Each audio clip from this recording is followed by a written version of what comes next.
ये था इलामा इकबाल। इलामा इकबाल ने सारे सोए हुए मुसलमानों को जगाया।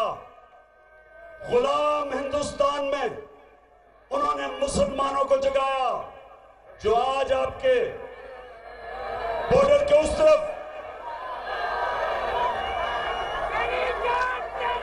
अजान का वक्फा कर लो, जरा ठहर जाओ। मेरे आखिर में बड़ी सख्त बातें करनी है, जरा इंतजार करना हो सकता।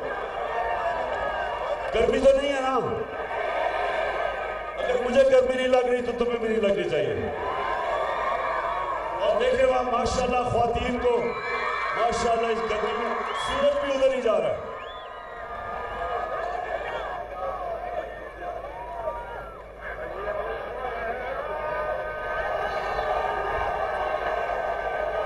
बहुत शुरू है जब मुझे शुरू कर